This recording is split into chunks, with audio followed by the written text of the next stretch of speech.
Bonjour à tous, c'est Christophe Bonnefond de RSE et compagnie. J'ai profité du confinement pour lancer le podcast Changer les entreprises, changer le monde. À chaque épisode, vous découvrez un nouvel acteur qui apporte des solutions et change déjà les entreprises. Suite au premier épisode du podcast avec Laetitia Audibert de Gandhi, je vous remercie tous pour votre écoute, vos questions et vos encouragements. Dans ce deuxième épisode, Jean Moreau, cofondateur et président de Phoenix, nous explique comment, avec ses équipes, il réussit à sauver plus de 100 000 repas par jour, rien qu'en France. Cet épisode provient d'un enregistrement téléphonique du 7 mai 2020. Quelques aléas subsistent, mais n'entravent pas la qualité des échanges. Je vous souhaite donc une bonne écoute et vous donne rendez-vous dans le prochain épisode. Aujourd'hui, j'accueille Jean Moreau. Salut Jean. Salut Jean. Comment ça va? Très bien, merci pour l'invitation. Je t'en prie, avec grand plaisir. Donc tu es le cofondateur et président de Phoenix. C'est une ESS qui offre des solutions contre le gaspillage alimentaire, qui aide à la gestion des invendus. C'est bien ça? Oui, c'est ça. Ça fait 6 ans qu'on existe autour de ce métier-là, qui consiste à donner une seconde vie systématique à tous les invendus, donc tous les produits plutôt alimentaires, en fin de parcours. Et donc, disons à J-3, J-2, J-1 par rapport à la fameuse date de péremption, qui auparavant était très souvent mis à la poubelle, et puis ensuite incinéré, détruit ou enfoui sous terre. Et nous, on essaie d'éviter ça, et d'avoir 3 canaux de valorisation, 3 canaux de seconde vie. Le premier, c'est le consommateur. Donc, on a une application mobile grand public, l'application Phoenix, une application anti-gaspillage qui permet aux consommateurs de racheter à prix café des invendus en fin de journée, chez tous les commerçants de proximité. Ensuite, en deux, après les consos, on a les circuits associatifs, donc les Restos du Cœur, le Secours Islamique, le Secours Populaire, la Banque Alimentaire, la Croix-Rouge. Ils viennent récupérer par palette entière des produits invendus, c'est d'usine ou en magasin type Leclerc, Carrefour, Intermarché, Super U. Et après les consos et les assos, le troisième canal que Phoenix utilise, c'est celui des animaux. Donc tous les produits qui n'ont pas été consommés par des êtres humains, posés à une ferme, un centre équestre, un parc animalier, une porcherie. Le but étant d'arriver à la fin, après le passage des consos, des assos et des animaux, à zéro déchet. Donc zéro waste, zéro déchet alimentaire. On a vidé les poubelles et on a fait de la poubelle l'exception et de la seconde vie la norme. C'est ça notre métier chez Phoenix. Ouais, donc c'est génial. Vous proposez beaucoup de solutions pour tous les types de structures, hein, aussi bien entreprises qu'associations. Oui, on a une place de marché qui connecte côté offre toutes les entreprises qui peuvent donner des invendus.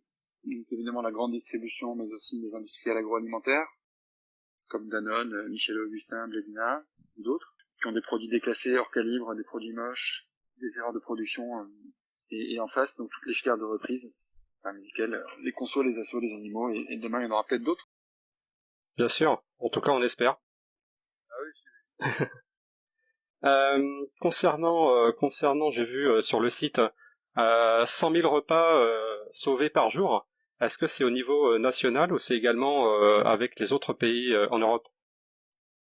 au niveau français, c'est ce qu'on appelle notre impact extra-financier, donc on est très fiers. Oui. L'entreprise a 6 ans, c'est créé en avril 2014, et donc on a redistribué en cumulé depuis 2014 70 millions de repas. Ah, c'est énorme, c'est énorme. 70 millions, c'est énorme. Et là, on est sur un rythme quotidien de 100 000, 120 000 plutôt en période de crise. 100 000 repas par jour pour la France, sachant qu'à côté, on est présent dans 3 pays, Espagne, Portugal et Belgique. Ah oui, d'accord.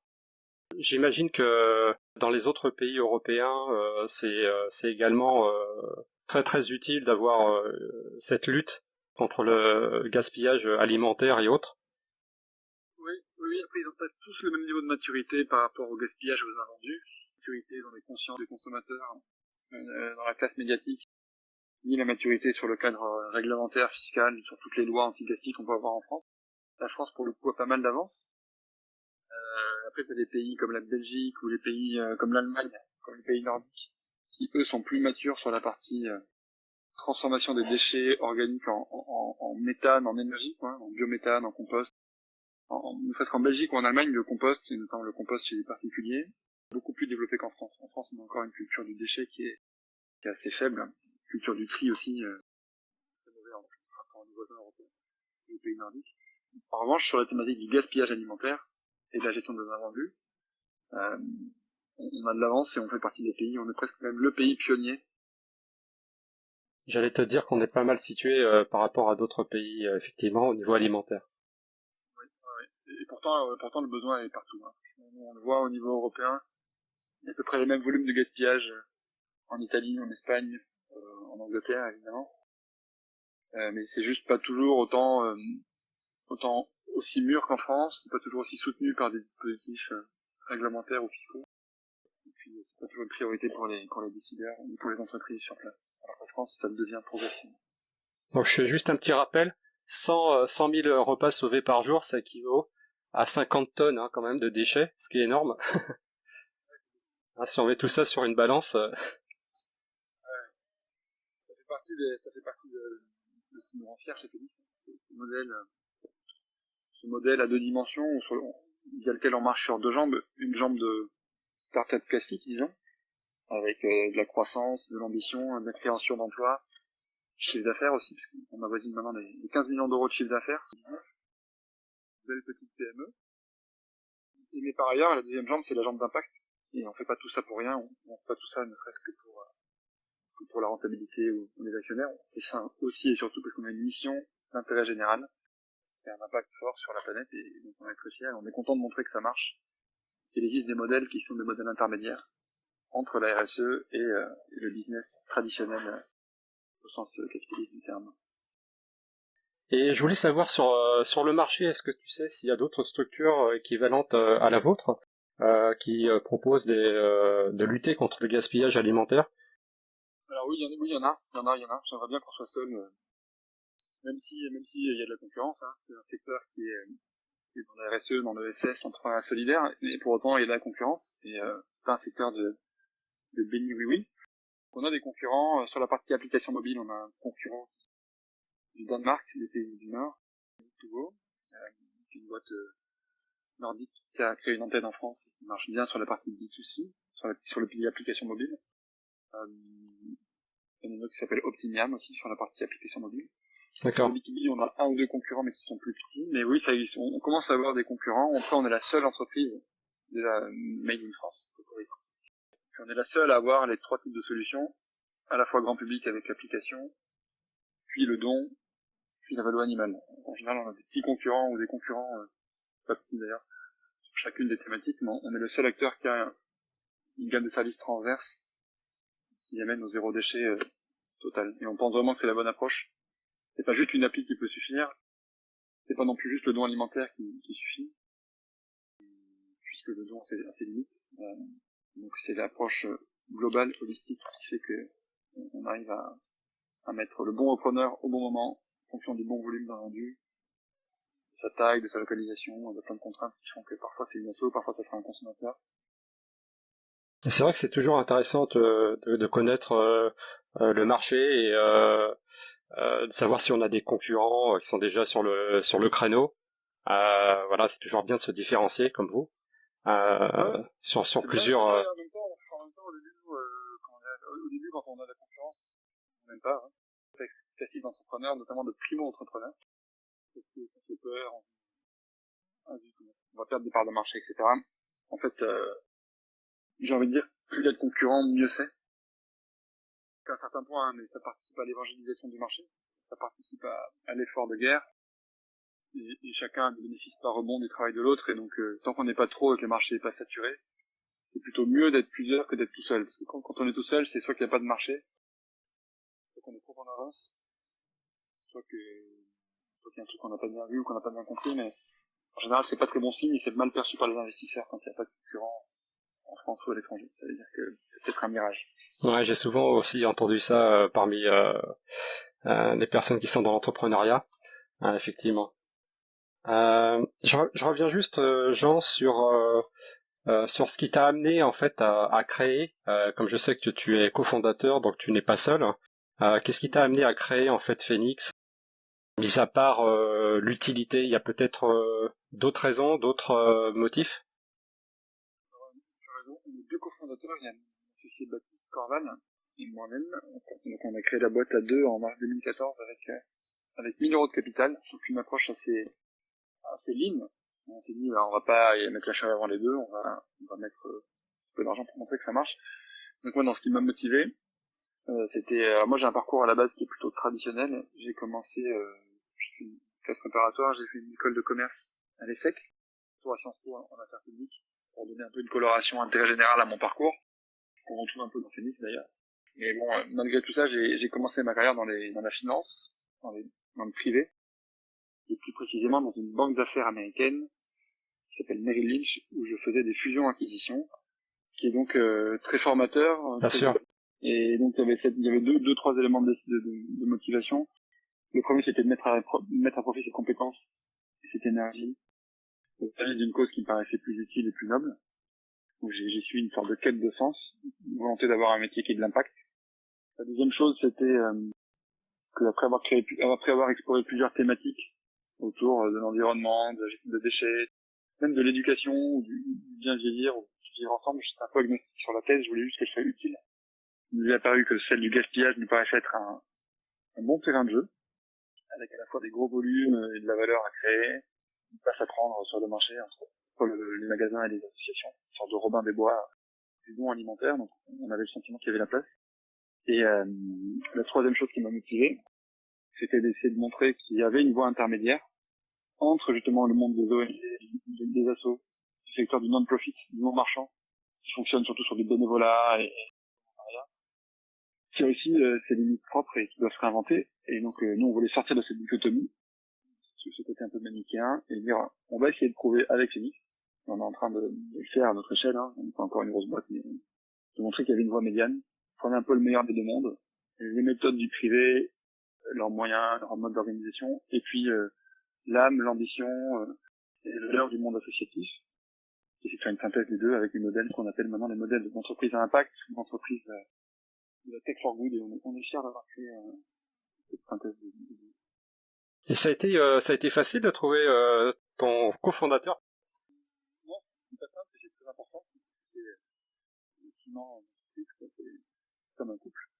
Bien sûr. On passe pas mal de temps ensemble, hein, le matin, soir, parfois le week-end, donc il faut bien s'entendre, avoir la même vision, partager la même ambition, et voir aussi comment chacun réagit en période de crise, en période de temps fort, temps faible. Il y a plein de raisons qui font que ça peut imploser. Ouais. Très similaire. Tout à fait. Donc il faut prendre le temps de bien choisir. Et nous, ça n'a pas été simple. On s'est rencontrés par la petite histoire par l'intermédiaire d'une troisième personne qui n'est plus dans le projet. Donc parfois ça arrive aussi. Oui, bien sûr, ça arrive. Ça va très bien. Ah, c'est toujours intéressant, tu vois, de connaître un petit peu comment s'est créée l'équipe. Je reviendrai un petit peu là-dessus un peu plus tard, ainsi que sur ton parcours. Je voudrais savoir, ça peut intéresser aussi nos auditeurs, qui sont à la fois des collaborateurs, comme je te disais, ou des responsables dans les entreprises, ou des chefs d'entreprise. Est-ce que tu connais l'impact de Phoenix sur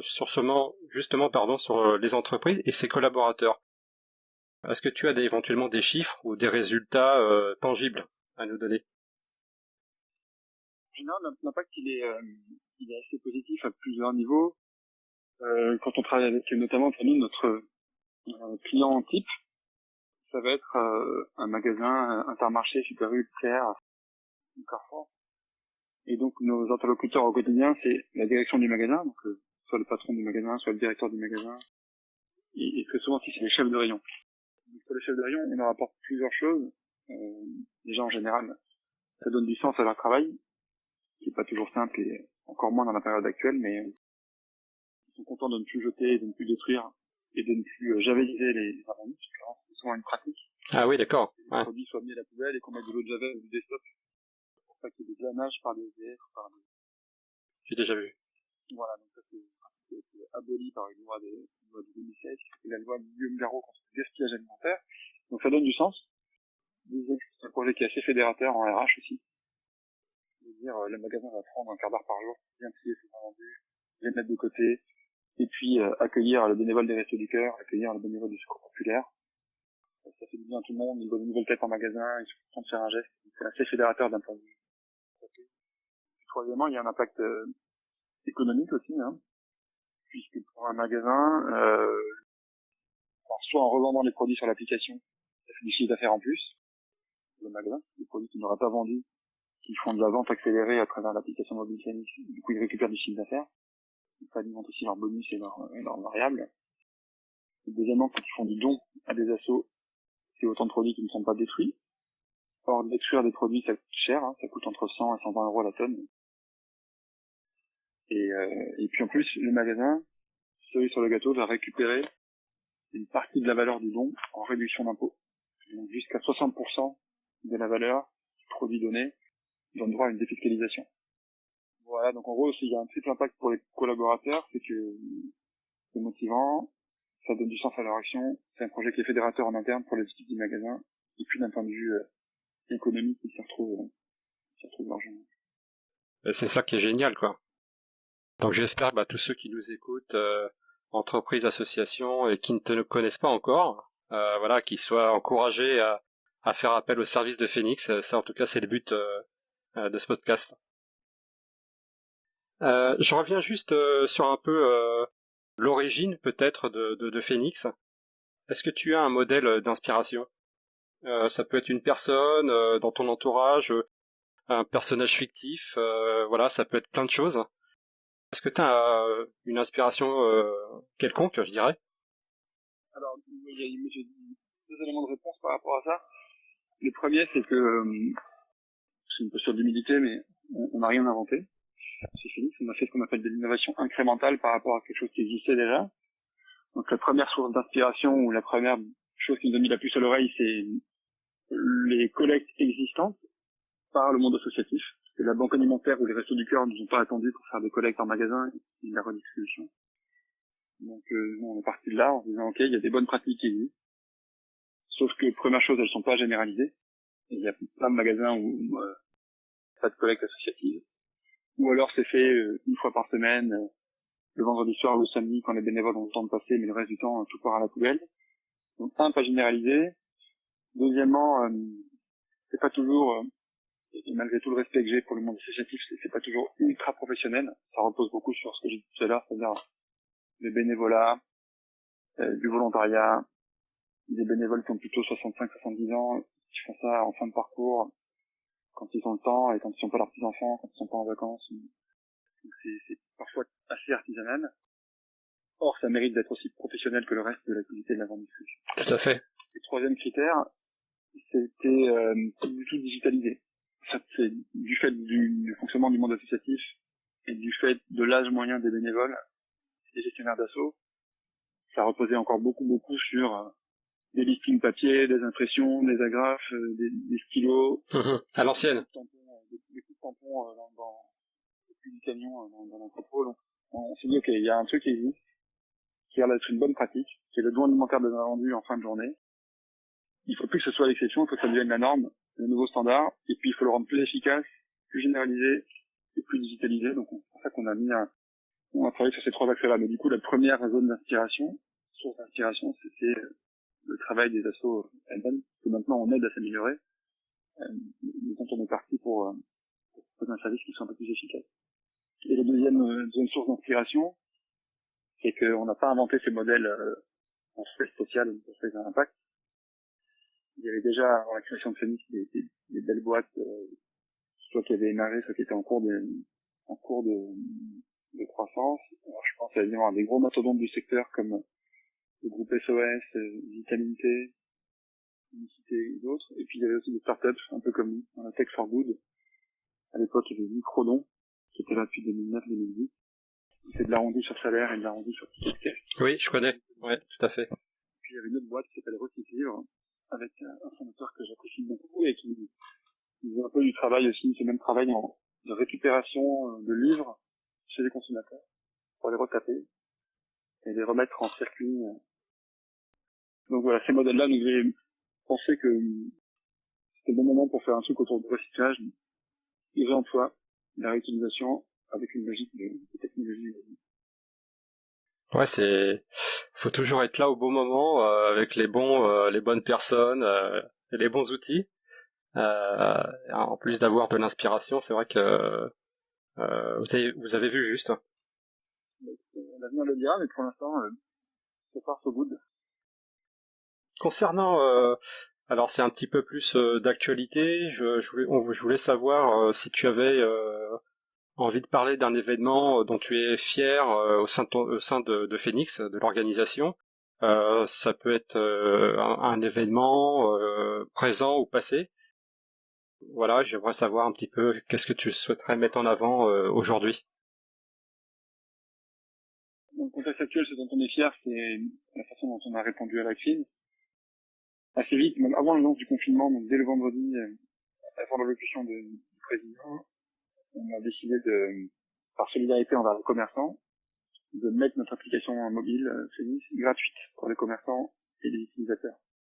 Et donc, Ouais. normalement, le modèle, c'est que un boulanger ou un fleuriste ou un restaurateur ou un magasin de proximité met en ligne un panier dans lequel il y a autour de 12 euros de valeur, qui est vendu à 5 euros, et nous, en théorie, on prend 83 centimes par commission, des commissions par panier vendu.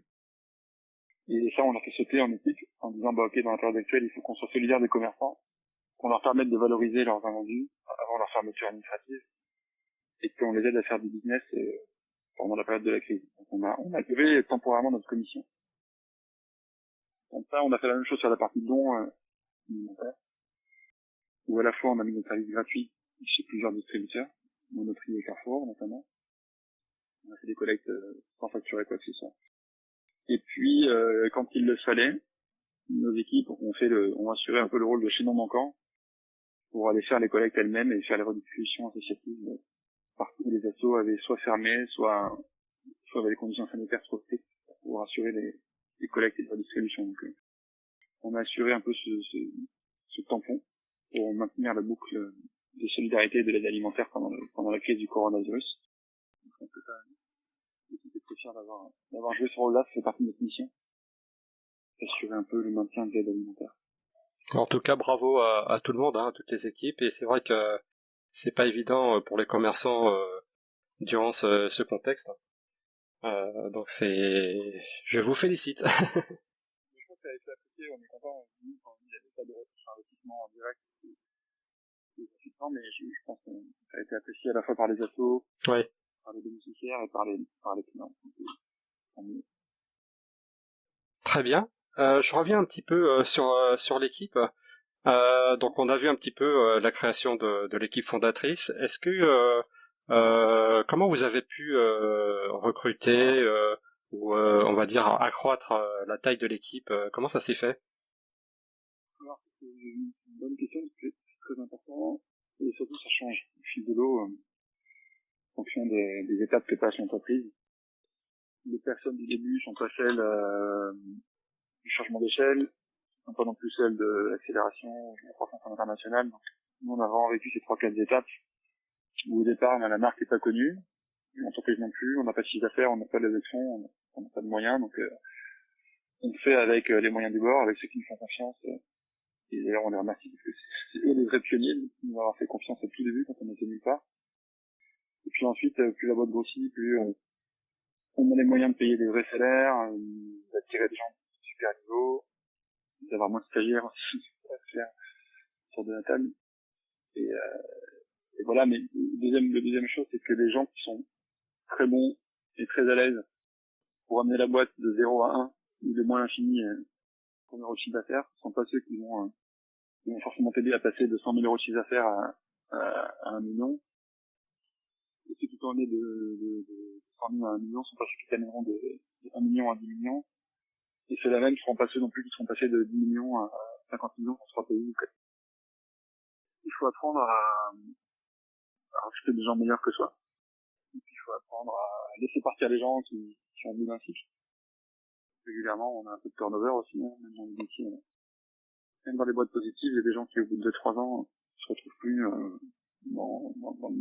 enfin, soit on en marre, soit se retrouvent plus dans le métier, soit se retrouvent plus dans la boîte, parce que ça a changé, etc., etc. Donc il faut laisser partir, tout en essayant de retenir les meilleurs. Ah oui. Et puis il faut attirer des nouveaux talents, sans non plus casser l'ambiance en interne et sans boucler les trajectoires des carrières internes. C'est pas simple. C'est peut-être le plus gros enjeu qu'on a eu. Ouais, le capital humain d'une entreprise c'est essentiel, hein, c'est sûr, c'est sûr. Ouais, puis ça, le corollaire de ça, c'est la création de la culture d'entreprise. C'est pas pareil quand on est 5 dans un bureau et qu'on le monde est au courant de tout le monde se connaît, on passe notre vie ensemble. Puis quand on devient 30, 50, 150, et là, on se connaît plus tous, on est éclaté sur plusieurs sites géographiques, un autre délire. Concernant, alors là c'est un petit peu plus effectivement en contexte actuel, comment tu vois l'année 2020, alors on va dire parce qu'on est presque à la moitié de l'année finalement, comment tu vois les choses alors pour toi au niveau personnel ou au niveau professionnel, euh, et également qu'est-ce que tu vas pouvoir apporter cette année, peut-être avec Phoenix, quelle innovation vous allez peut-être apporter? Alors sur 2020, nous, bon, évidemment, on n'avait pas anticipé là-dessus, comme beaucoup de gens, donc on avait fait un budget 2020 qui était assez agressif, où on essayait d'avoir encore plus d'impact et encore plus de croissance. Ça faisait suite à une levée de fonds aussi assez conséquente, de près de 20 millions d'euros. On était en train d'investir cet argent pour que Phoenix devienne un peu le nouveau standard dans la gestion des déchets, dans la gestion des invendus. Donc on amène enfin toute la distribution et tous les industriels agroalimentaires vers le zéro déchet. Bon, ça prend un petit coup d'arrêt. Si on a la chance de pas être dans un secteur sinistré, on n'est pas dans l'événementiel, le transport ou la culture. Et j'ai une pensée solidaire pour tous mes camarades qui sont beaucoup plus compliqué pour nous. Nous, on a une base d'activité. On a probablement un arrêt de la croissance sur le deuxième trimestre, mais on a la chance d'être avec dans l'alimentaire, les clients qui déjà sont toujours ouverts, les hypermarchés, les supermarchés. On a une base d'activité, mais on n'est pas sinistré. Donc, il n'y a pas de grosse stress à court terme, même si on se serait bien passé du ralentissement actuel.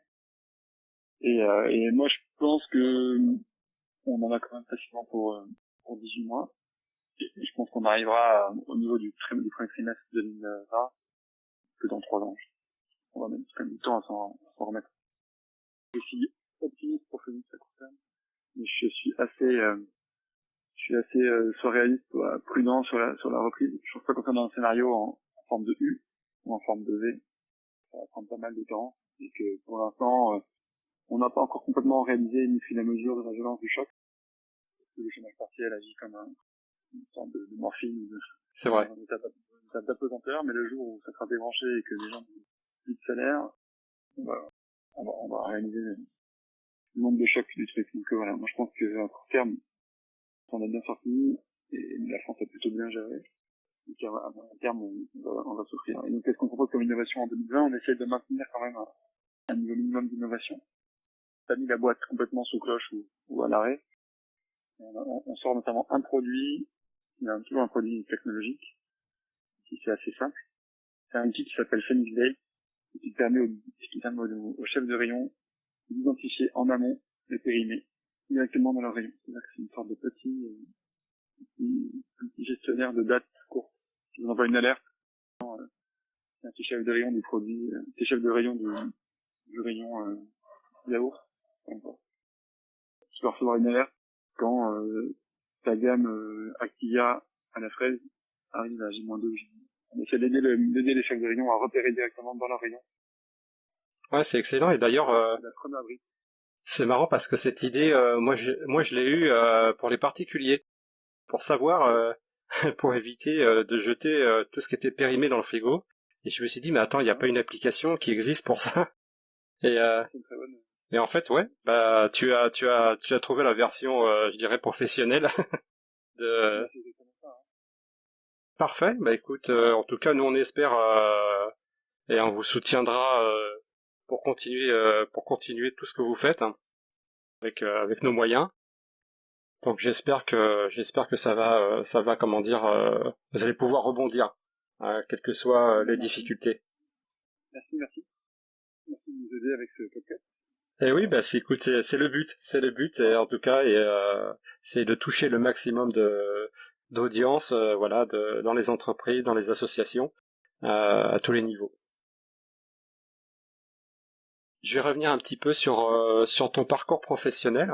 C'est vrai que là c'est un petit peu plus personnel, mais ça peut intéresser aussi des gens pour savoir de quoi tu es parti, comment t'as réussi à évoluer vers cet engagement.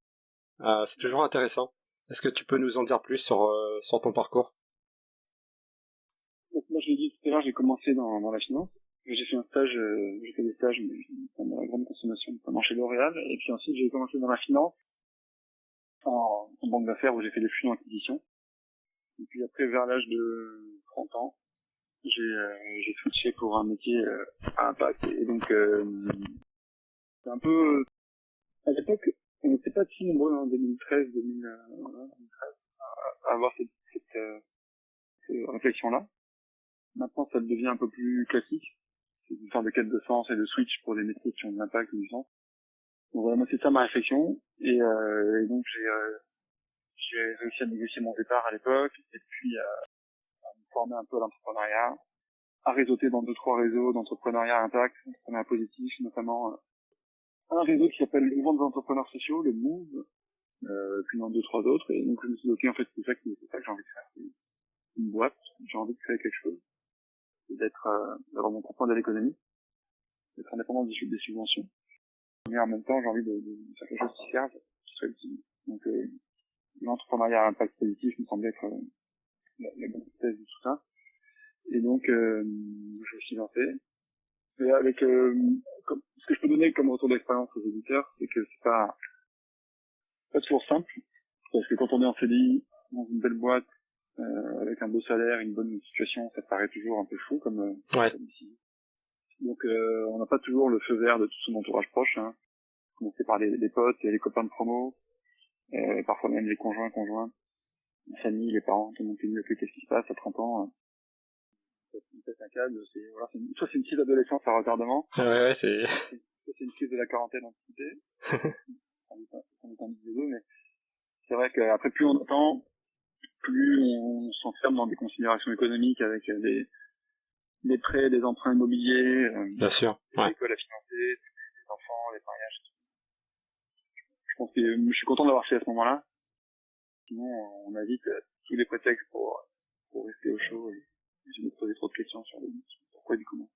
C'est vrai que sortir de la zone de confort, c'est un vrai travail sur soi, hein. C'est une prise de risque calculée plus ou moins, avec plus ou moins aussi de réussite après. Et voilà, mais je sais que ça ouvre aussi, enfin en tout cas ça donne beaucoup d'opportunités pour évoluer, pour acquérir d'autres compétences, d'autres compétences interpersonnelles, professionnelles. Voilà, c'est... C'est vrai que parfois ça peut être perçu, je suis bien conscient, comme un peu un caprice de sale gosse ou un caprice de riche. Quand tout va bien, on cherche un truc qui va pas. Et en l'occurrence, c'était le sens, mais je pense que ça va quand même au-delà de ça, hein. C'est pas juste un caprice de riche. C'est vraiment, je pense que c'est emblématique de toute une génération maintenant. Oui. Une génération qui ne veut plus travailler pour des entreprises qui produisent du plastique ou des de la pétrochimie, des hydrocarbures. C'est une forme pas de révolte, mais ça reste une minorité. Je pense qu'il y a une quête de sens qui gagne aussi les moins jeunes. Sinon, on a, sur Félix, on a une CV tech qui déborde. On a pas mal de demandes de gens qui sont en transition de carrière, et qui après 10-15 ans à faire de l'audit, de l'assurance, de la finance, ou de l'industrie agroalimentaire classique, ou de la grande conso. Je pose la question de dire, ok, est-ce que je suis heureux de faire ça? Est-ce que je suis fier de ce que je construis de mes journées? Ou est-ce que j'ai envie de faire autre chose, quoi? Et on juge personne, mais évidemment tous ceux qui sont dans une démarche d'impact positif et de protection, de changement de modèle, sont les bienvenus chez nous. Ouais, c'est vrai que c'est toujours intéressant de voir comment les gens veulent évoluer et contribuer à la planète, au bien-être. Voilà, c'est général, c'est global. Ça, c'est super. Et surtout cette génération qui arrive après nous, nos enfants, puisque je sais que tu as aussi des enfants comme moi. Moi, ce que je pense aussi, ma vision, c'est que c'est pas la génération de mes enfants qui vont changer le monde, c'est que c'est la mienne. Donc, on va pas attendre. Il faut pas compter, il faut pas renvoyer le problème à plus jeune, il va mettre trop de pression sur les épaules. C'est à nous de leur léguer un monde dans lequel ils se sentent à l'aise et dans lequel ils puissent s'épanouir. Donc, c'est une tâche partagée. Exactement. Parfait. Bientôt, on arrive presque à la fin. Je voudrais juste aborder avec toi, un point de vue effectivement sur le contexte actuel. Est-ce que tu penses qu'on est arrivé comme moi à un carrefour, sans jeu de mots, avec des directions à prendre, tu vois, on a deux directions à prendre, soit on continue de faire comme on a fait avant cette crise sanitaire, économique et sociale mêlée. Est-ce qu'on continue comme ça ou est-ce qu'on prend une autre direction où on va améliorer certains aspects, pas forcément tout d'un coup, mais certains aspects progressivement dans l'alimentation, voilà, dans la consommation, dans la production des biens et des services, voilà, avant que ça n'empire. Moi, c'est mon point de vue et je voulais savoir si tu partageais ce point de vue. Ouais, bien sûr que je le partage. Je comprends la tentation, à la fois des dirigeants, des gouvernants et de l'écosystème, même du MEDEF, tous les gros dirigeants d'entreprise, des patronats, tous les syndicats de patronat, qui soient dans une situation où ils disent, ok, de toute façon, là, l'urgence, c'est la relance de l'économie, et c'est la sauvegarde d'une économie sinistrée, la sauvegarde des emplois, et tous les sujets de RSE, de développement durable, d'économie circulaire, de gaspillage, etc. C'est du nice to have, c'est pas prioritaire, et on en profite pour les décaler de 2-3 ans, et quand on sera revenu sur les rails, on se remettra à travailler ces sujets de fond. Mais pour l'instant, on est sur objectif court terme, l'économie, sauver la France, sauver les emplois. Donc ça, je peux pas, c'est humain comme réflexe, même si je pense que c'est une erreur, et que du coup, je te rejoins sur le fait que pour moi, c'est évidemment le bon moment pour dire ne remettons pas, ne refaisons pas les erreurs du passé, et profitons-en pour repartir sur de bonnes bases. Et je suis pas quelqu'un de radical ou de politisé, hein. Je suis pas là pour jeter ce qui a été fait avant, mais juste essayer de truquer un peu, de changer à la marge pour que on parte dans la bonne direction et qu'on laisse au contraire les sujets de RSE que tu portes, développement durable et de solidarité au cœur du réacteur et d'en faire un des piliers de la relance plutôt qu'une non-priorité. Donc moi je pense qu'il faut le faire et je pense que d'ailleurs que toutes les aides qui sont accordées aujourd'hui, les 7 milliards qui ont été donnés à Air France ou d'autres, devraient ou pourraient être conditionnés à des engagements forts en termes de gestion sociale, environnementale. Tout à fait. Et je pense que, tu vois, moi, ce coronavirus, pour moi, c'est juste un prétexte. Ça aurait pu être autre chose, hein, qui aurait pu déclencher une crise économique, une crise sanitaire. Voilà, c'est juste un prétexte et je pense qu'il faut s'en servir. Il faut que ça nous apporte des leçons. Et donc voilà, il va falloir changer. Bien sûr.